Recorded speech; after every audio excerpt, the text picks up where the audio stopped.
Actually, we don't have any music to start off with that because it would all be copywritten.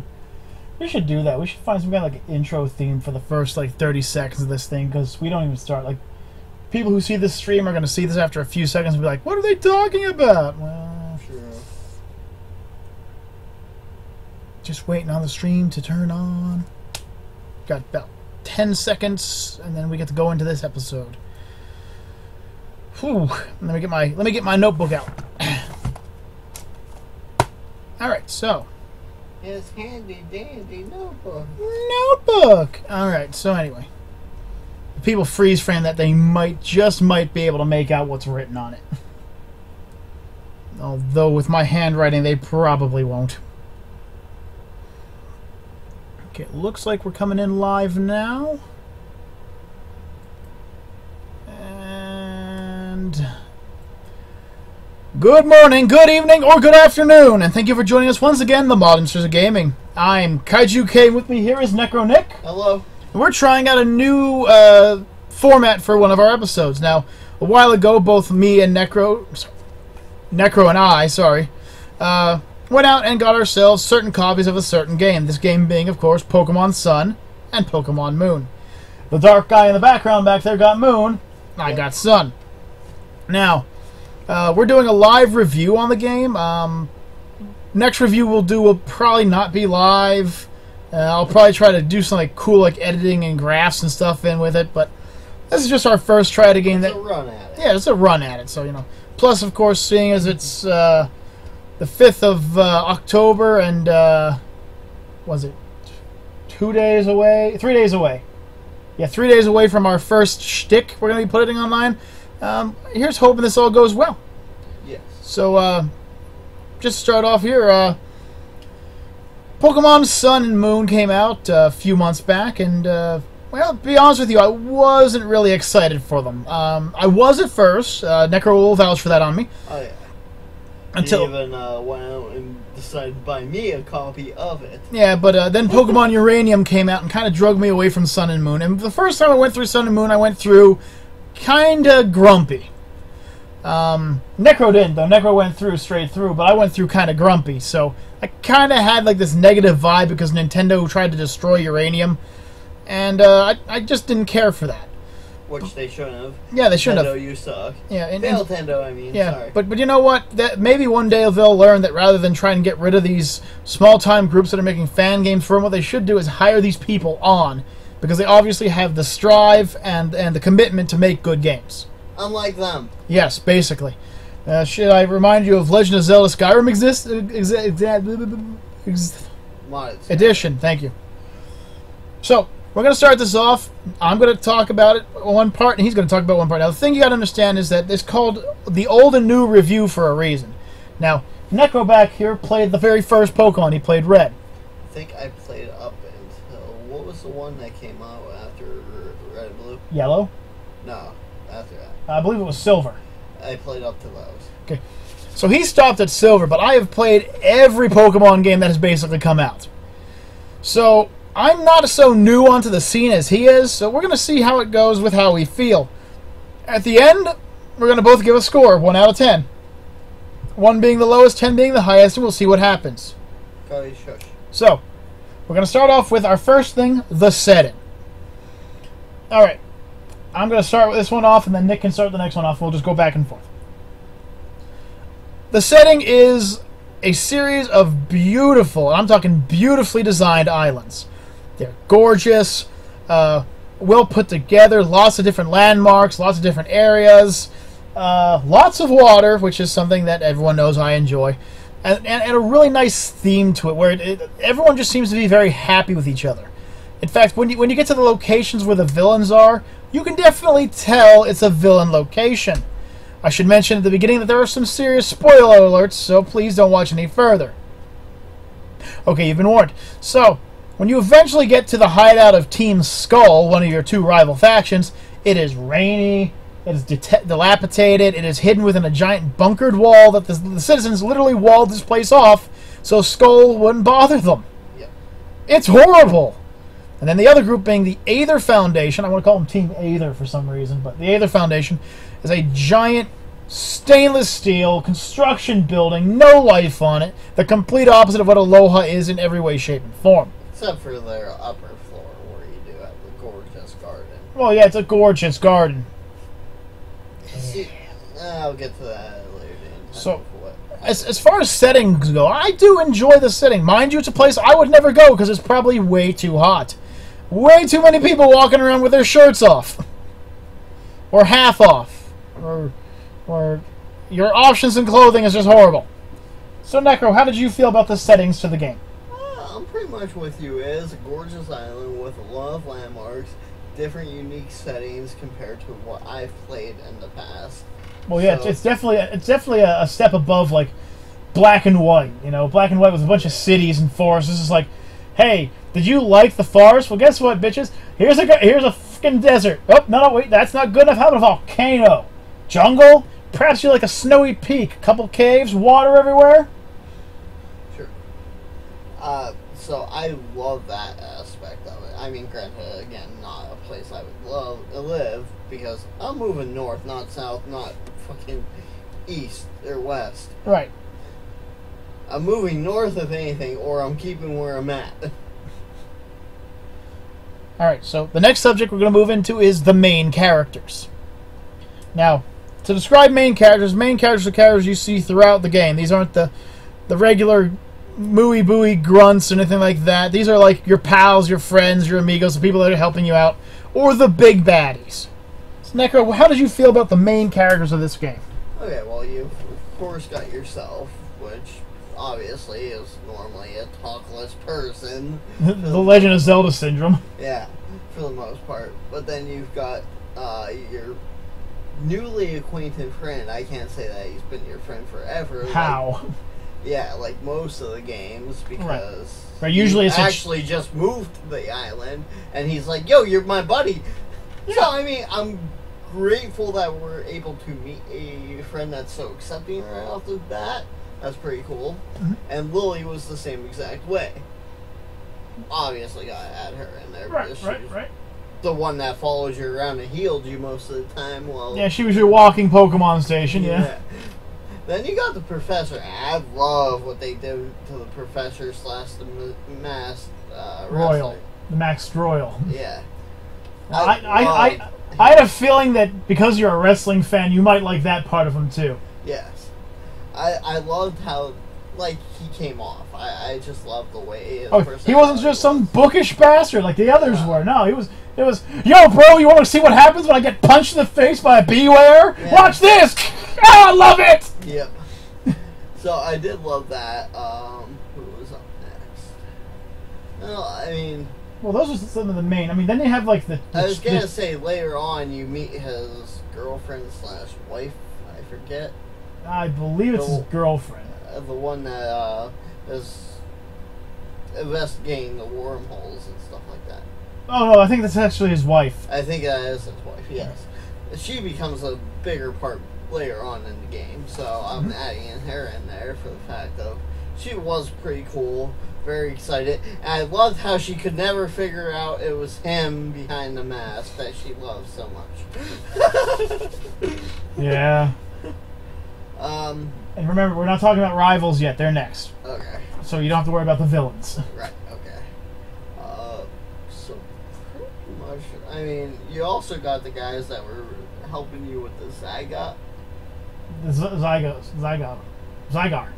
I mean, they popped up a couple of times throughout the game, and then also, whenever you found so many of them, they would just be like, oh, you found this part of it, and blah, blah, blah, and you found 50% so far. Right. You found 100%, now you can bring the real badass to the field. Yeah. So, that's my opinion on it. Alright, well, as far as main characters go, I have similar feelings, although I gotta be honest with you, they really didn't try when they were designing your main character this time. Your main character has this derp look on his face at all times. Or her face. No matter what's going on, it's always... People can be murdered around. It's just like, hi. I'm always happy. I'm nervous. And I gotta say something. What is with frickin' Nintendo and Pokemon's anti-family establishment? Why do they hate family so much? In this one, your father isn't even brought up. Nope. You just, boom, you moved there. There's no word of your father. Your mother doesn't have a care in the world. She's this happy-go-lucky nutcase, probably drinking a lot. Or smoking the good shit. Yep.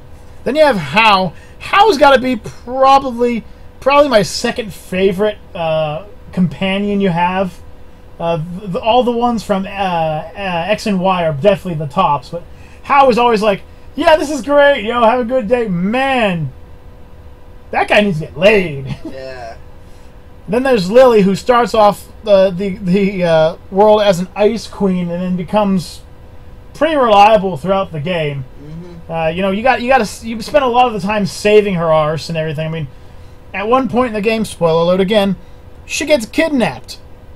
Yeah. And your main character's like, well, we're going to rescue you. Are you kidding me? One of my friends gets kidnapped. They will find out why I am called KaijuK. I will release my Pokemon. I will release every Pokemon I have into that damn reserve, and I will watch the destruction. I will walk around wishy-washy, destroy everything until we find her. Just everything will just be destroyed and trashed. I don't care who gets in my way. And of course, there's the professor. Jared says hi. Hey, Jared. And there's Professor Bambo. That's the professor. I think his name's Bambo. But yeah, oh my goodness, what a difference. You have Professor Oak, this stuffy old bastard, and then you have this young guy who's just like, the only way to experience Pokemon is to experience them. Give me a bite attack. Oh, it hurts so good. You know he's a masochist. Oh, hell yeah. He's a masochist, and he's a professional wrestler, and a Pokemon trainer. I mean, when you finally get through the Elite Four, and he's like, hey, guess what? It ain't over yet. That was the toughest fight I had. Oh, yeah. He kicked my ass on multiple occasions. Stop looking at yourself in the mirror, What do you call it? You remember how I went through, and I almost died to him, but I pulled it out of my ass. And that's when you had a legendary in your team, and an overpowered Pokemon, too. And then, of course, there's certain key members that are here and there, like I can't remember what her name is. Winsy, I want to think her name is, from the Aether Foundation, the big-breasted scientist who helps you out. Oh, fuck yeah, I forgot her. I can't remember her name, but I think it begins with a W. Yeah, she's pretty cool. But basically, other than that, then you just have the rivals, and that's what we're going to get into now, the rivals. I'm going to start off with the two rival factions before I get into the actual rivals. Let's start with Team Skull, and oh my goodness, I didn't think anybody could make Team Rocket look threatening. Yeah. I didn't. I did not think there was a freaking group in the world that could make Team Rocket look like a threatening son of a bitch. No, they do. They make Jesse and James look like assassins. Oh yeah. They are so. They walk around all gangster signing, and they do the whole Team Skull thing where they shove their hands under their armpits, and they never attack you with anything threatening other than their leader. And even he's a joke if you have a flying type on your team. You can pretty much eat through all his Pokemon.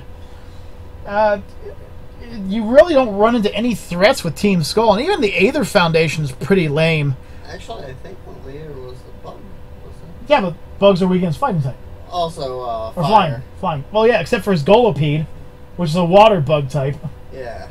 By the way, Golipede, awesome Pokemon. Horrible special ability, but awesome Pokemon.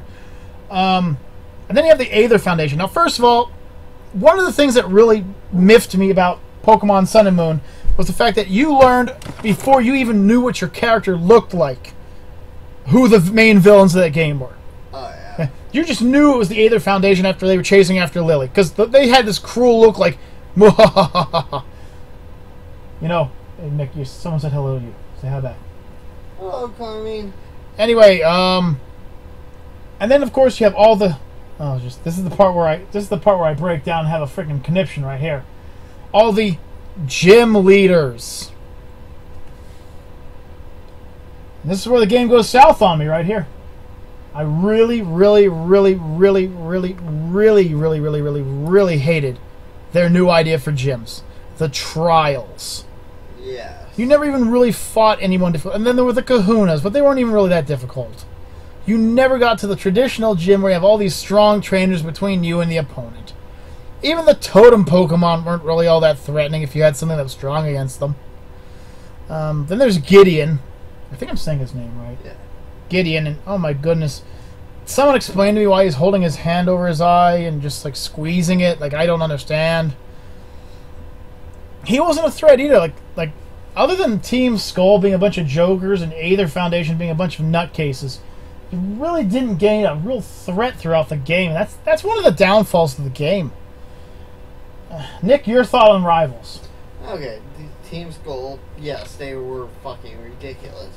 Though I love their outfits because damn, were those girls sexy. Of course. Just gonna throw that out there, you know. Pokemon actually threw some eye candy in there, other than Misty. Well, you haven't played it for a while. A lot of the other gym leaders that came up had some very revealing clothing afterwards. So. Okay. But, I mean, for that factor, yay! For the actual idea of Team Skull, god fucking damn it, what the hell? How far up your asses were your heads shoved?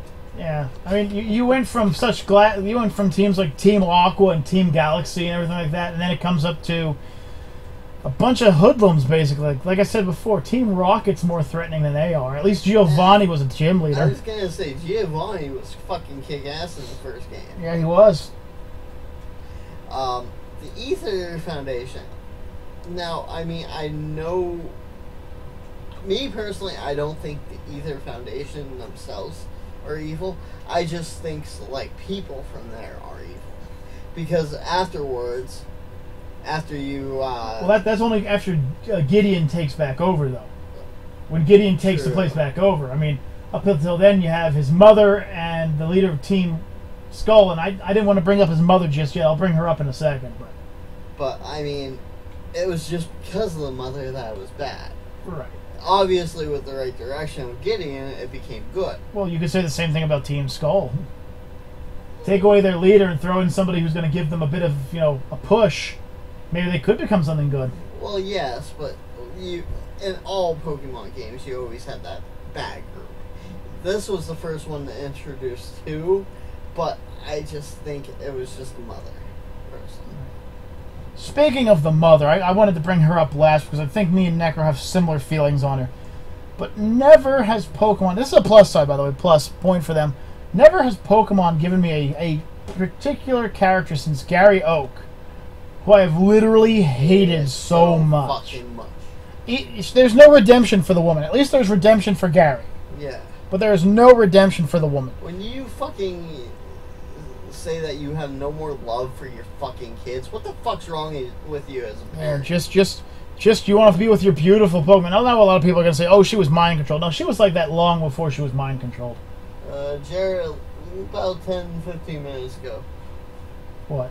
He commented, so that was my comment back okay. to him. So, I mean, she is just such a hateable character. Like, you can really hate her to no end. Oh, hang on, that was the Feed Cody alarm going off. She's such a despicable character, and that just like, even at the end, her only last words to her daughter after she gets her butt completely destroyed by you is, "Hey, when did you become so beautiful?" That's it. There's no redemption. She's still only talking about beauty, and I just hated her. Yeah. All right, so next up, Necro, you'll be taking this one. What were your feelings on the starter Pokemon? The starter told me that you're at the hospital. I'm hoping everything's okay. And what was your question? What's your idea on... Oh, sorry. How do you feel about the story? Hope Carmine's okay, too. The story, I mean... What the fuck happened in the gyms? So, I mean... I may not have played as many as him, but obviously from the way that Kaiju's talking, there has been gyms up until this point. Yes, there have. The gyms are just a huge part of the series, and then they just took it out from here. Yeah. I mean, seriously, what the hell's wrong with you? You changed the whole storyline. Now you've got to go through this one trial, and then finally, then you could beat the frigging Kahunas or Kahuna. Kahuna. Yes. You have to fight like, the big seriously, Kahuna. what the fuck? I mean, the whole game was supposed to be strategy, or, you going through this whole big adventure. Not go through this adventure, then go through this other adventure to finally go beat a gym leader. Right. As far as the story goes, I gotta be honest with you, I wasn't actually all that impressed with that. I really feel let down from the Pokemon series, and this is saying a lot because... Can I interrupt for one moment? And also with the whole storyline, it was a lot of collecting. And it wasn't Pokemon collecting, it was other things collecting, which I think takes away from the main Pokemon game as well. So. It's okay. Now, Pokemon is one of those few parts of the Failtendo franchise that I still lean heavily on, hoping that one day Failtendo will come back to us. However, they didn't do it this time. Story-wise, you're really not running into much. It's your standard Pokemon storyline. There's very little difference, other than the side quest with Lily. I mean, there could be a lot more, like Hal trying to become better than his better than his grandfather. That could have been an interesting storyline, but they never touched on it. Gideon finally being a respectable person. So you will never learn about it unless, of course, the new Pokemon brings into that. Right. And then, of course, the Kahuna challenges. There was nothing challenging about them. They were very simplistic. They were very stupid, in my opinion. And even facing off against the Kahunas, you never had a lead up to them. In fact, if I remember correctly, every Kahuna heals you before you fight them. I think so. So, I mean, you're always going in guns blazing, and they make no attempt to hide what kind of Pokemon they're going to use. Yeah. They tell you from the beginning, it's like, oh, I'm going to use fighting-type Pokemon. Are you sure you want to fight me? And then they give you a yes or a no. So you can say no, go back, and an entire team of anti-fighting-type Pokemon go up and kick their butt. Now, when you go to the Elite Four, you're fighting against 3 of the 4 Kahunas again, and then some golfer chick that they threw in for no reason whatsoever. Which is just a flying gym. Spoiler alerts. Yeah. But hey, it also makes you better. But you can never exactly prepare for the Elite Four. The last part of the Elite Four, which is when you go up against the Professor. Yeah, because even if you look in the strategy guide, he actually has different type of Pokemon depending on what you have in your team. Right. He's completely random based on your team. He basically tries to equal himself out. The Professor's wrestling career, that could have been brought into. The big storyline between Lily and Cosmog is, it's cute. Right? It's interesting, and it gets you basically a free legendary Pokemon, because I don't think you can actually... I think you can't beat the legendary. I think you have to catch the legendary. Oh, okay. Like, I think you can knock it down to 1 health, but then it's like it stays strong, so you've got to catch it. So, I mean, you're stuck with it. Story-wise, I really wasn't impressed. I wasn't. It was very stupid. Okay, so we're gonna go to the starter Pokemon, starting with me. All right, there have been some generations where every generation has that crown jewel starter, and then mediocre, and then stupid. This game was no exception.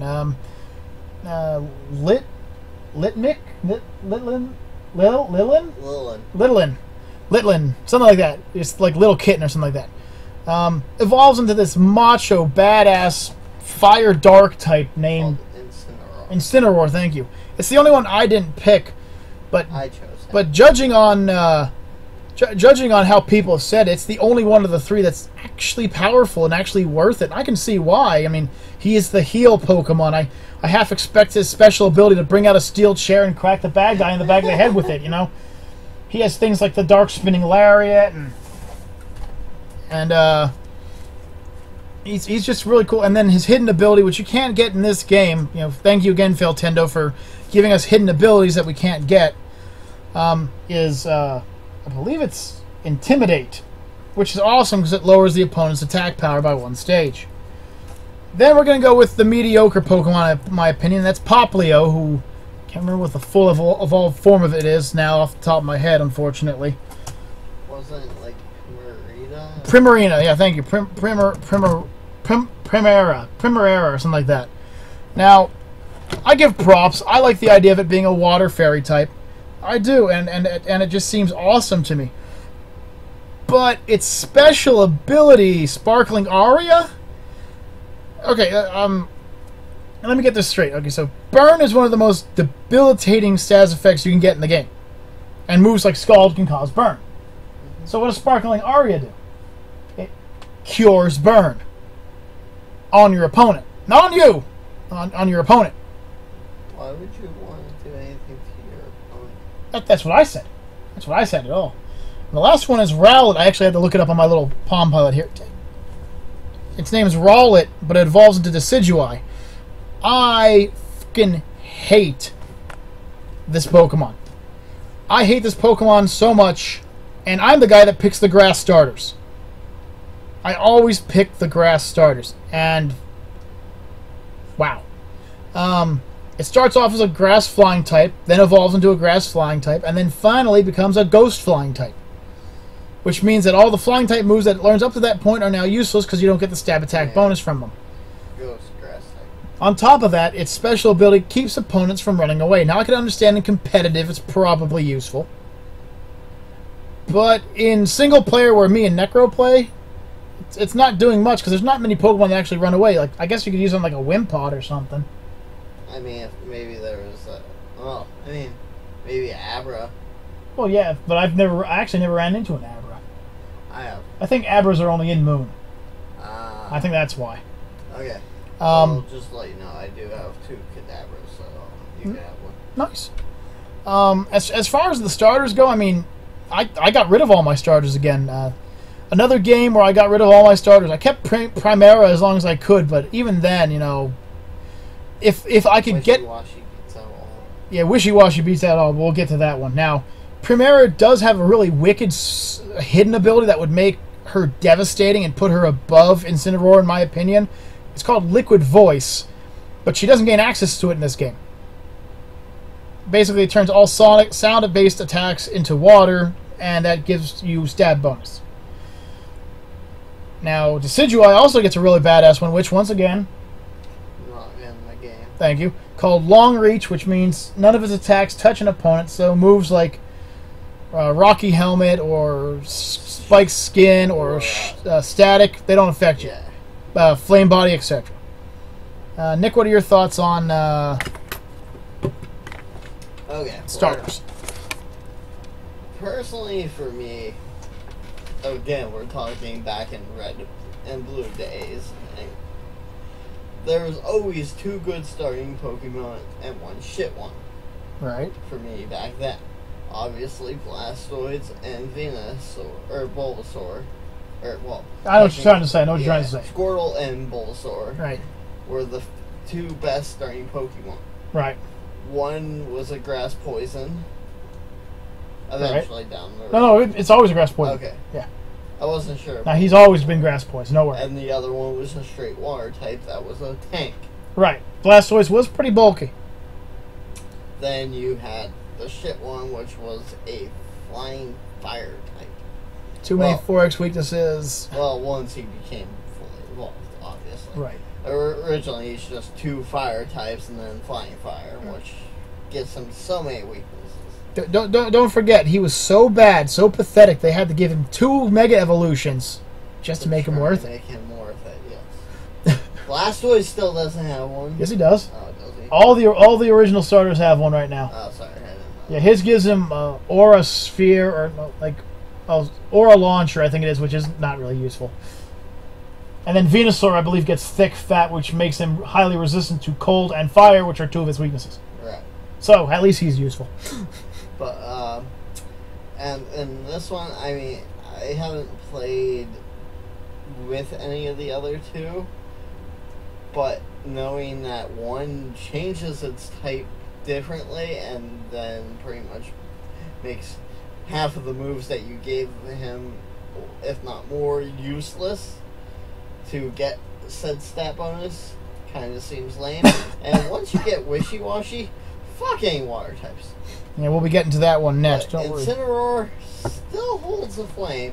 I mean, I see what you did there. He is a dark, actually, he's always a dark fire type. Even as Litten? Yeah, I think so. Cool. I believe so. That gives him access to all kinds of cool moves like Bite, Crunch, Dark Pulse. I mean... And of course, Dark Lariat. Shut up.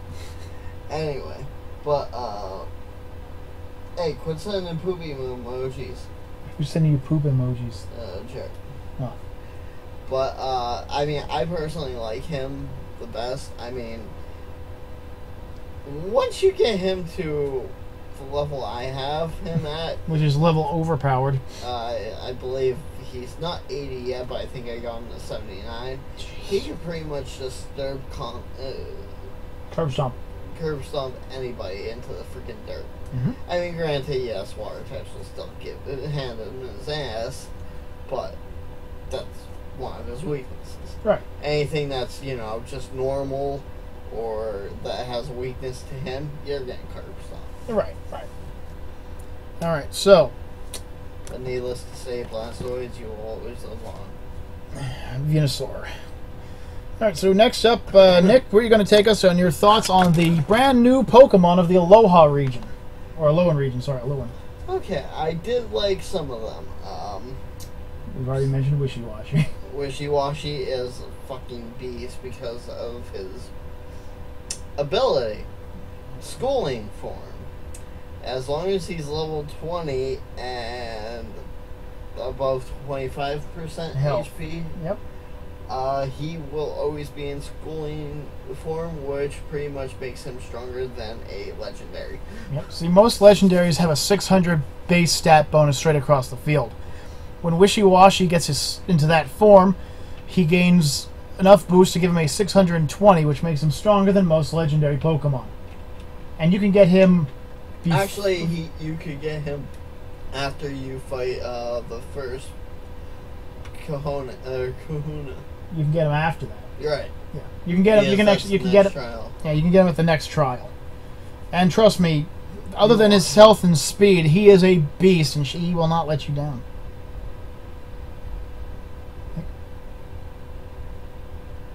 Everything okay? Hoping everything does go well for you, Carmine. She put everything is bad, waiting on blood work, just all not good right now. So I'm hoping it gets better for you. I hope you get better too. I'm in a pretty bad place myself, but anyway, you just get better. Who else is there? Magnetite. I don't know. Magnemite's from the old school games. Well, his Aloha form is not. Magnemite doesn't have an Aloha form. I thought he did. No, Magnemite doesn't have an Aloha form. Oh, I thought he did. Sorry. Nope. You might be looking at Magnezone and think that's an Aloha form. It's not. Oh, okay. Now, Magnezone is actually his third evolution. Oh. Yeah, you don't know about the third evolution. He starts as Magnemite, then becomes Magneton, then he becomes Magnezone. Okay, well, Muck had a pretty good Aloha. Yeah, I like Muck's Aloha form. I think Muck's basically the only one other than Marowak whose Aloha form. Oh, and Raichu, sorry. Who I liked. I mean, I agree with him on both of them.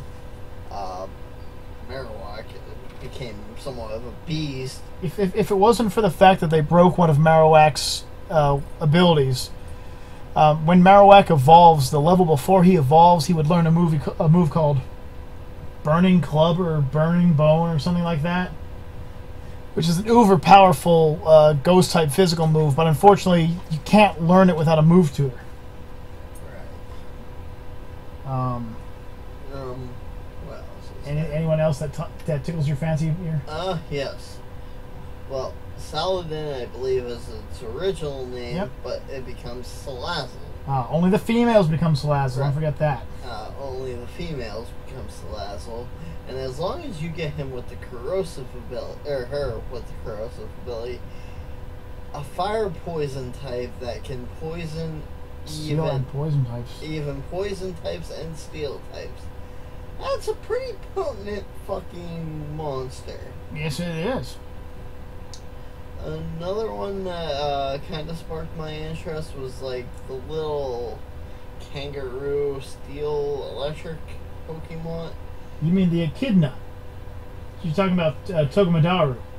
Yeah, the totem. Togemandaru. Yeah, well, I know he was a totem guy. Well, he might have been a totem in yours. Okay. Remember, we got two different totems going on. Yeah, he was the one that you found in the caves that you went. Well, I had to fight the small one, then he became the medium one, and then the large one. In my game, you fight against the dragons. I think they might have been electric dragons. No, the dragon fighting. You think of the Kokodoma series. Okay, maybe. Yeah. don't know. I know that they were silver and yellow. Silver and yellow? No, that's not them because they're yellow and pink and silver. Maybe I forget. Well, anyway, It's been a while. what are your thoughts on them? But I like them. They were interesting. They were definitely new, and I liked them a lot. Mhm.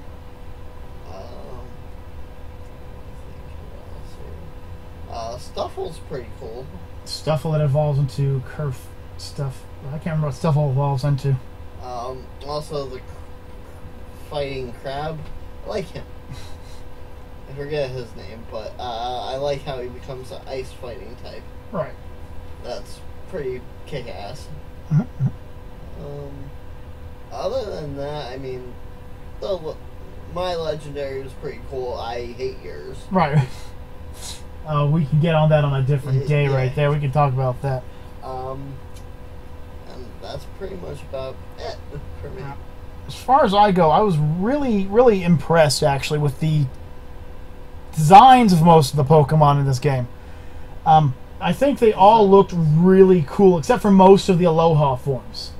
Yeah. Alolan Persian looked like Garfield. Alolan Raticate looked like it was really, really just this fat, ugly guy. Yeah. And don't get me started with Alolan Executor, which is just like, hey, how's it going up there? I'm going to set your feet on fire now. Don't mind that. It'll take you a while to feel this. And like I said, there were a few really cool Pokemon. There was Wishy-Washy, which was cool. There's Togedemaru, which is a steel-electric type little hedgehog-looking thing. I didn't catch one. They're pretty rare to find, just like the freaking Stuffles are. Stuffles. Salazzle, which has reigned himself up to the top of my #1 Fire-type list, beating past Blaziken, which was really difficult for it to do. Blaziken was a beast. And of course, the big issue comes with the legendaries. There are over 16 legendaries in this game.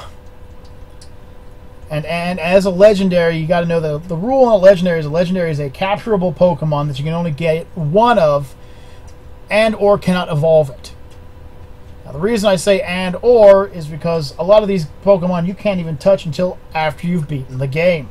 Right. The Tapu series, the X-Beasts, I don't know what they're called. No, Ultra Beast. Ultra Beasts, sorry, the Ultra Beasts. Even most of the Zygarde parts, I don't think you can find until after you beat the game. And I think you have to beat the game in order to get to the areas where the last pieces are. Yeah. I mean, there's a lot of legendaries in this game, and unfortunately they're all basically end-game content. And there were a few real big winners, and then there were a few real big losers. Komaala is a koala bear that hugs onto a piece of, I'm guessing, bark. Could be a pillow, I don't know. And he can only ever be affected by the status effect Sleep, which seems like a really good gimmick on paper. But he can also always be affected by moves that affect the sleeping Pokemon, even when he's not. So moves like Nightmare, Bad Dreams, Dream Eater.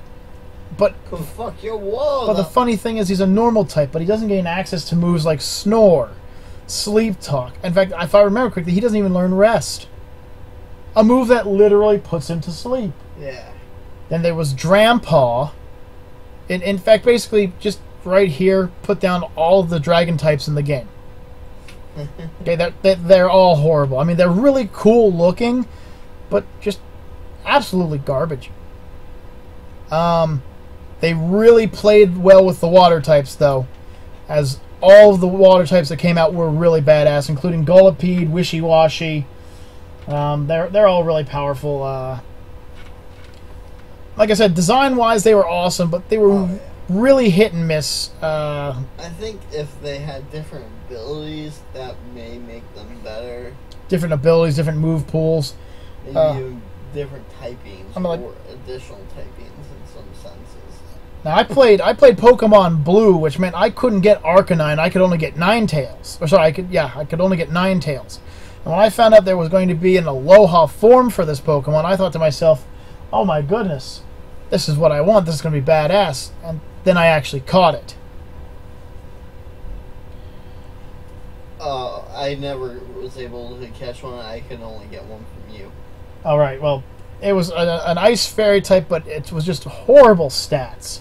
And don't get me started with the Diglets that looked like members of Hanson. Oh yeah. They brought a lot to the field, but they spent a lot of the time just bringing back old Pokemon too. I mean, by the end of the game, most of my original team of Pokemon were Pokemon that I had in the original game. I mean, I like how if you pre-ordered the game, you were able to get Munchlax. And Snorlax. And you can still get Munchlax and Snorlax. And they were still in my team at the end of the game. Don't get me wrong, I love Munchlax and Snorlax, but I was looking for Pokemon to replace them. Yeah. And there really wasn't anything. Okay, so, halfway through the list, Nick. Okay, I'm going to pick this one up with gimmicks. Everything okay over there? Just very confused of Jared's message. Okay. It's okay. Are we still coming in clear over there? Yeah. We're still moving. Okay, so gimmicks. Okay, so every Pokemon game comes with new gimmicks. The TMs, the HMs, Mega Evolutions, etc. This game brought up Z moves. Yeah, no. Yeah. Z moves, other than Z Splash, no, Z moves suck. The only thing I like about new gimmicks there, which I'm sure we both could agree on, is that we don't have to have HMs. Oh yeah, the page system. Now the Pokemon page system was amazing. No more need for Surf, no more need for Cut, no more need for any of that. They literally gave you the ability to push a button, summon a Pokemon at your feet, and then move on. Yep. It was awesome. And then they had the trials rather than the gyms. No. And then they had the kahunas instead of the gym leaders. No. I mean, same concept, yeah. But the worst part about this game, and this is a personal pet peeve of mine, it might not be for Necro, but a pet peeve of mine, is I understand that when you beat a game, there's going to be end-game content. Every game has it. But Pokemon Sun and Moon took it up to a 9. They cranked it up, 16 legendaries that you can only get after you beat the game, new locations you can only explore after the game. Sorry, I gotta disagree with you. I knew you would. No. I gotta disagree with the fact that you thought I would disagree. Oh. I mean, don't get me wrong. Twist. Yeah, twist. I mean, I really wish I would have known about the Ultra Beast quest. I thought after I beat the game the first one, I thought they were probably like you could only get them from like special events. But no, you can actually go catch them, and you can catch multiples of them. In fact, there are some that you can only catch in Sun, and some that you can only catch in Moon. You can get you can go get Cosmog again, and get yourself the other legendary, so you don't actually have to trade the legendaries between games. Right. And then there's the Battle Tower, which has like 100 floors, and all kinds of other stuff that's just like, hey, we know you spent all that time beating the game and we really disappointed you, so here's the actual game. We're sorry we wasted all your time, but here's the game. This is almost as bad as walking into the Pokemon freaking beauty contest or the Pokemon movie theater. It's just horrible. It really was. And also another gimmick I want to throw out there that sucked. Okay, so you did involve Mega Evolutions in this game, but you can't get any of them until after you fucking beat the game. And nonetheless, you gotta go into Battle Tower after fighting Red and Blue to finally earn points to buy said stones to make them evolve. Right, you spend the entire game with this whole Z concept, which is, hey, once per fight, mind you, you get a really powerful move. That's it. Because Mega Evolving your Pokemon into some badass form for 5+ turns wasn't good enough for you. Now, we'll give you one... We're going to exchange your machine gun for this Magnum with 1 bullet. Yeah. You'll like it. You'll love it. You don't? Oh, I'm sorry. Another gimmick I really hated was the Totem Pokemon. These were unnecessary. They were an attempt at getting rid of the gym leader. Hey, I'm a Totem Pokemon. I'm a normal type, so what I'm going to do is I'm going to summon something that's going to back me up and give me some kind of advantage, and I summoned a smaller version of myself. Yep. You couldn't have them summoning out Pokemon that could put up like a light wall or Pokemon that could heal them. No, you didn't do that. Hey, are you fighting against a Totem Zangoose? I can't remember his name. Gumshoe. You're fighting against a Totem Gumshoe? And here comes Young Goose, and here comes Young Goose, and here comes Young Goose, and here comes Young Goose. It was a horrible idea. Oh. Alright, Nick. This is basically going to be all on you because after I beat the game, I didn't know there was an after game, so I just reset. So, Nick, your thoughts on the after game? Okay. Finding the Ultra Beast and finding out what they look like and what they are is kind of unique. You know, you catch this squid-looking Ultra Beast. Thinking, you know, it might be a water type of some sort, and find out it's a rock poison. And I think its name's Nilgaya. Yes. And Nilgaya, who's the only one you actually fight in the game. Yeah. And the entire time I thought it was some kind of water type. It turns out to be a rock poison. Yeah. I believe that's right. Yeah, it's rock poison. I looked it up. There's other ones that were different from what they look like the last one that you go find, and he said thing, it's a big bodied thing that's I forget. Guzzlord. Yeah. It's a dark dragon. It's a dark dragon. Where in God's name is there a dragon on that thing? I give you the dark part, don't get me wrong, but yeah. explain to me where the fucking dragon is. To eat it, maybe? I'm not fucking sure. I'll be completely honest with you. I would trade Mega Evolutions for those guys any day of the week. Oh, yeah.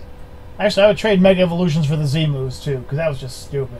And another thing, I guess, since I am old-fashioned, is the whole thing of you had to play all the previous games to get some Pokemon back. Yeah, you had to do a lot of trading to get Pokemon. Is beyond me, because yeah, I may have been ancient, but at least, you know, you played that and they came back in Silver. I had all 300 Pokemon because it added 150 right. and I still had the 300. Well, you weren't there for the black and white fiasco where they got rid of a lot of the Pokemon. See, I wasn't there for that. Right. So you don't know about the whole you gotta trade from this game to this game to this game to this game to finally get Mega Requaquay and fucking this bullshit game that they gave us in Sun and Moon. Right, where they should have just given us Pokemon Uranium. Yes. But that's me. I am old school. He is new school, so he was used to this. Right. I fully agree with you on that one. Okay, so this is going to be the last part here. So we're going to go through our overall thoughts of the game. Okay. I'm going to go first, if you don't mind. Go on. Okay, so for those of you who have stuck together this long, Pokemon Sun and Moon was a great attempt at a game that would be hopefully not emulated in the future, but they're already making a part 2. It's kind of like Michael Bay. He doesn't wait till the end to see what the results are. He just starts making another game. Yeah, they're creating Ultra Sun and Ultra Moon, which unfortunately I'm going to get, because just like Michael Bay said, doesn't matter how crappy the movie is, people will go see it. Same thing with the games. I like the characters, the storyline. I even like the music a lot. I like the design of the Pokemon, but that's where it ended. The gameplay lost me. A lot of the things that made Pokemon were gone. These crappy trials sucked. The Kahunas were horrible. The team sucked. You were never in any danger. You never really ran into any trainers that were having more than 1 or 2 Pokemon at a time. It was oversimplified. The Z-Pager was worth it. Everything else could pretty much just go onto a boat over a cliff, other than a handful of Pokemon, which I will be using. Now, is it a good game? I'm not going to say yes or no. That's up to you to play. I'm still a fan of the older games. I don't think I'll be holding this one very long. I might even just take it to the game shop and sell it when I'm done with this. Oh yeah, no, I can do that. I do have the physical copy too. Oh, do you? I remember how I got it by accident. Oh. I bought it when I pre-ordered from GameStop. Yeah. Yeah, I thought I pre-ordered the copy that goes onto the Game Boy. I actually got the physical copy. All right, so Nick, your final thoughts on the game. Okay, you guys made it way too pretty instead of fucking focusing on gameplay.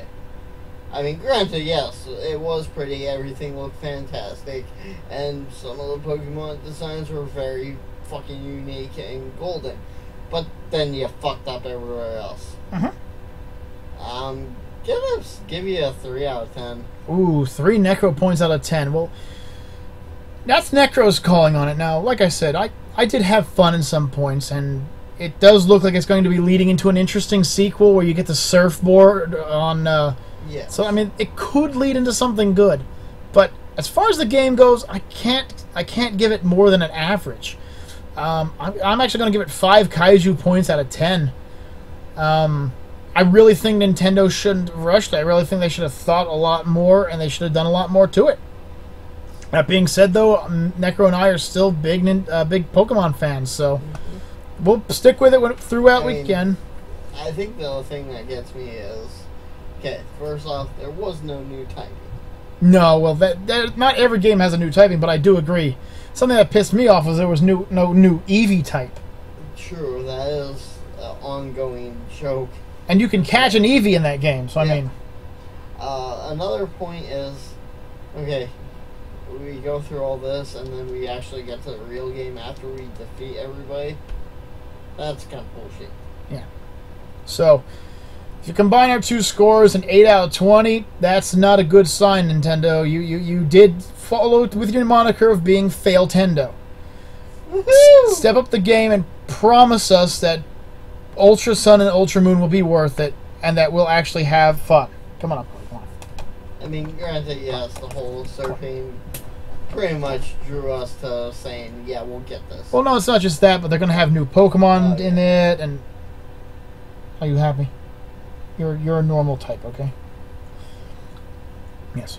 But, folks, that's our old and new review on Pokemon Sun and Moon. So, leave us down in the comments. How did you feel about the game? Do you feel that we were unfair to it? Did you feel that we were right on the nose? Are you a member of Fail-tendo and are sick of us stepping all over you? We don't care either way. Unless, of course, you're giving us thumbs up. Yeah. But until next time, folks, I'm KaijuK and Necro. I'm Necro. Why the hell did you make this game, Nick? And we'll see you all in the future. Peace out, everybody. Later.